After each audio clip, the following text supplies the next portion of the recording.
So do changes in procedures like this typically happen at the beginning of the year? Is that a timing thing, or is it just happen when they decide it happens? And how does that affect you on the fly, who has to then adjust, maybe even mid-case, to these changes? But we know it's coming well in advance. It's all done Okay. through the NDAA, the National Defense Authorization Act, and it's approved. So it's money-based. And so there is a ton of money that gets poured into these programs. And so it's all done through the NDAA, which is the National Defense Authorization Act.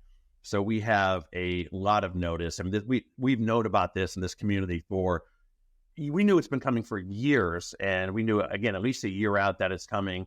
And so these changes, they implement on a certain date, but we know they're coming. And so not only, I mean, the JAG Court prepares itself. They spent countless hours and money training counsel on how these new programs are going to operate. The judges trained on this.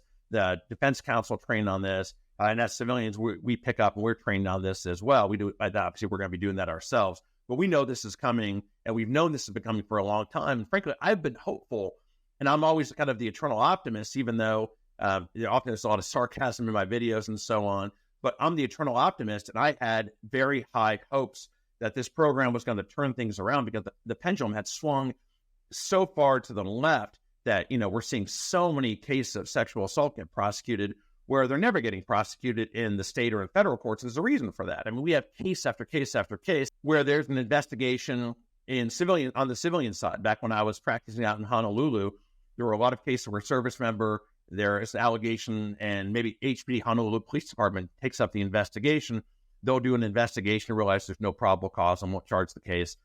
NCIS, CID picks it up, and they run with it, and they're charged. And they make a decision to charge the service member. It goes to trial, and there's an acquittal. And everyone's like, why was there an acquittal? Well, you had an organization, a civilian organization that doesn't have rank, it doesn't have political pressure, and they said there's no probable cause. And they're highly trained professional investigators. Probably wasn't probable cause.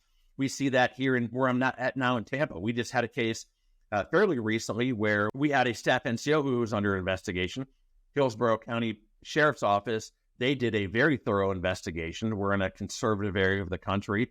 They don't brush sexual assault under the rug, in particular in conservative areas.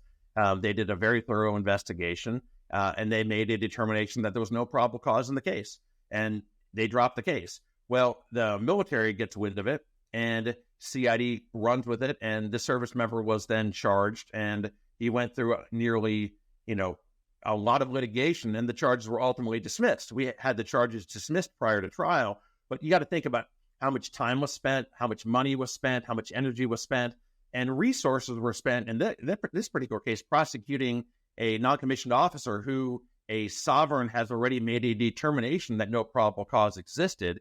Now, how many tens of thousands of dollars and man hours did the government spend prosecuting him? Then he had to retain us. How much money did he spend retaining us? It was quite a bit.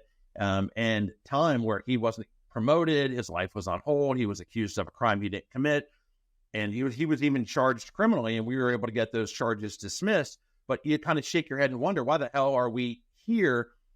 And ultimately, we were at the same place the state was at over a year ago. And, and that's the position that we're in. And I was, again, hopeful. We have so many cases where we see that we're going to have experienced attorneys look at this and say, well, we're not going to prosecute this because they don't want to waste their time. But with the firing of General Wells and what I've seen so far, my optimism has been greatly diminished, and we're ramping up for even a bigger fight that's on our hands. So frankly, the opposite's been true. We're seeing less protection of rights. We're seeing more cases going to a court-martial, and we're seeing a higher level of gamesmanship on the prosecution side because they have more experienced counsel. And when I look across the bar at the defense side, I was a former military defense counsel myself, but the level of experience on the defense side is very different currently than it is on the government side, because the powers that be in the JAG Corps have, again, diverted all of the highly experienced litigators, a majority of those, over to the O sticks.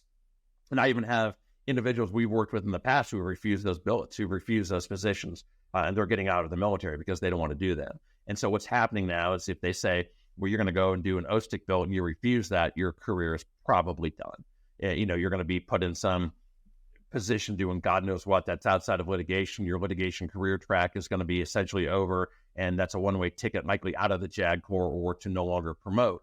And so that's the position people are being put in. And it makes you wonder when you have, I have a lot of colleagues who are damn good litigators on the defense side, who are uniformed service members, people that we've worked with.